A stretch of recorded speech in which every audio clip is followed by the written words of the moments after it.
Today we're going to be talking about the NAR update again, I know.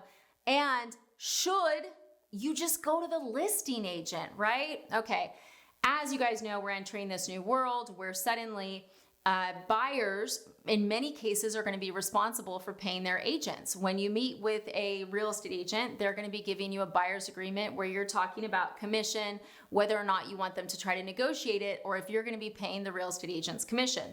Both the commission and the time frame are negotiable. I will say that in every video for the next 5 years, okay? Your lender cannot negotiate these terms.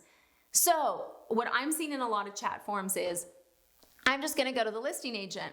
And I get it, right? Because people are like, look, I'm already online. I'm on Zillow 422 hours a day. I know the market as well as a real estate agent. My eyes are bleeding, right? We've all been there, I have. And you're like, I'll just go to the listing agent. Here's the thing. So last night I had one of the most painful conversations ever. And here's what had happened. The buyer had found a house that they liked. They went to the listing agent. The buyer also has a house they need to sell. So they go to the listing agent. They're like, hey, we would love to buy this house. And, we also, if you can sell our house, that would be great. Okay, so the agent has the seller on this one and the seller on this one. But the agent's also negotiating a commission for herself as the buyer's agent, even though she's the listing agent too, which is not uncommon, right? There's some states where you can't do that, but there's lots of states where you can. So you may be going, oh, well, I went to the listing agent, so I'm getting a better price because they're not getting any commission for representing me. Yeah, well, here's the thing. If they're drawing up the contract, if they're giving you any level of advice, they're acting as your buyer's agent as well, and they could be making commission. Look, if an agent handles it well, cool, okay? This agent wasn't, and that's what was driving me nuts. So, on one hand, she's saying, yeah, the buyers really want this house, and I want to help them get this house, but they haven't sold their house yet. And so I think what we should do is they'll write an offer, but it'll be contingent on selling their house. Okay. But the seller can still show the house, and if they get a better offer, they can dump this person. What's the point? What's the point, right? What is the point? There's no point. Zero. Why would this person even write an offer on this house? Right? If this seller can still dump them if they get another offer, what's the point of even writing the offer? It's not binding, right? All it does is it makes it so the buyer is now in a contract where they have to perform, they have to do an appraisal, they have to pay for inspections. But if another buyer comes along with a better offer, they get dropped like a sack of potatoes. There's zero benefit. And I'm like, okay, well, I don't understand how this benefits the buyer in any way. Well, I'm like, you're not locking up the property, so what's the benefit? Well, we do that a lot here. Okay, once again, what is the benefit to the buyer? Well, yeah. Oh my God. And I'm just sitting there, and I really like the buyer a lot, and they're already in this pickle because they have this person, selling their house, and it's just a mess, right? And I'm like, okay, what about this, right? Because, one of the benefits I have is that I've been doing this for a long time, and I've always been a full-time, super intense, high production lender, which means I see a lot. Also, I started my business in California. California has some of the most creative contracts you will ever see in your life. And I have been blessed to work with some of the best real estate agents across the country. So I'll see stuff that's fair or makes sense.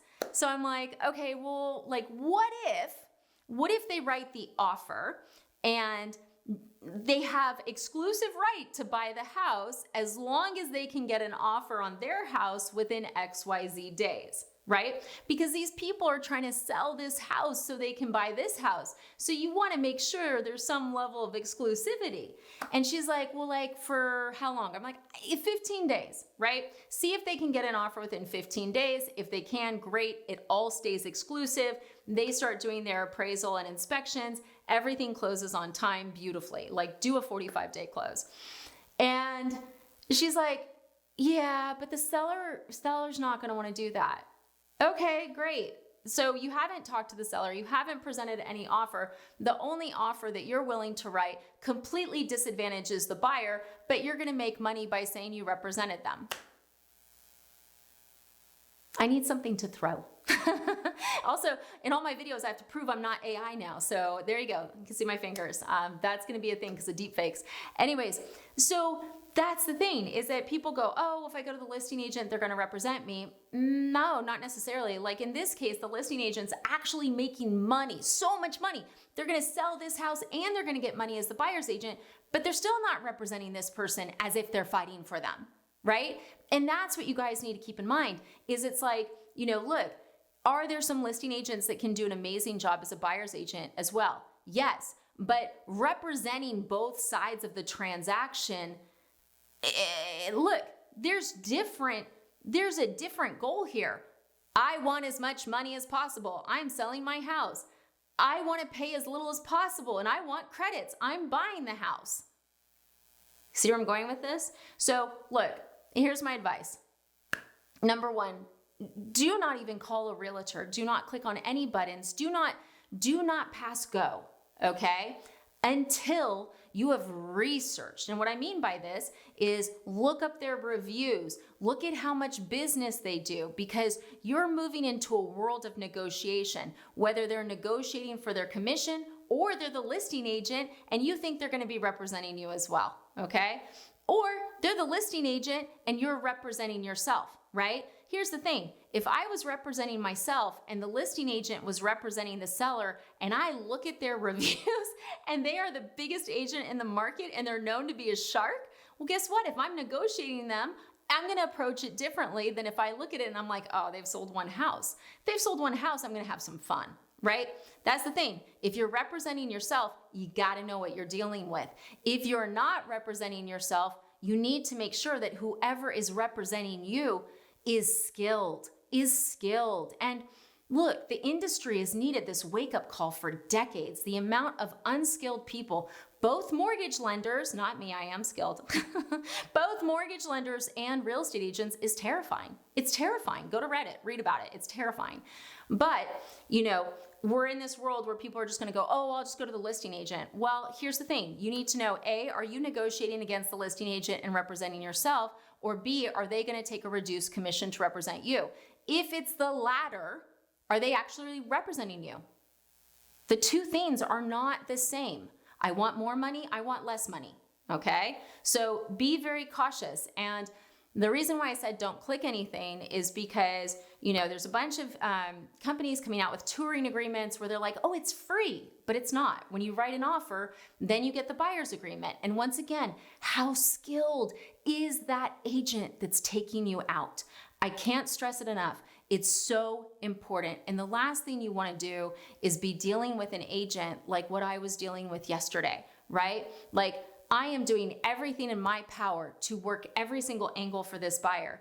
And it breaks my heart that I am sitting on the phone saying, how does this benefit the buyer? Once again, remember, you're representing them. How does this benefit them? Well, life is too short, friends. Life is too short. So look, approach with caution, educated, empowered, once again, research. Before you do any of this, you're going to get fully underwritten, pre-approved, know your payment, know what to expect with rates, right? Because if you're not doing that, what are you doing? And just be very aware, because this is not a situation that you want to be in. Anyways, questions, comments, as always, reach out. I am licensed in 48 states. I have a link to the calendar in my description. And we have a new team phone number. It's gonna be new for like 2 years, guys. 786-933-2077. The cool thing about it is that when someone calls that number, it rings to me, it rings to Alyssa, Sandy, and Linda. So we're hoping that one of us can get it really quick, because I never want you waiting. Yes, you can text that number again, and it's ridiculous. I haven't memorized it. I think I'm purposely blocking it out. 786-933-2077. Thanks for watching. I hope this was helpful. Look, you can definitely buy a house. This is all gonna work out great. Don't be afraid. Just make sure you're educated. Thanks for watching.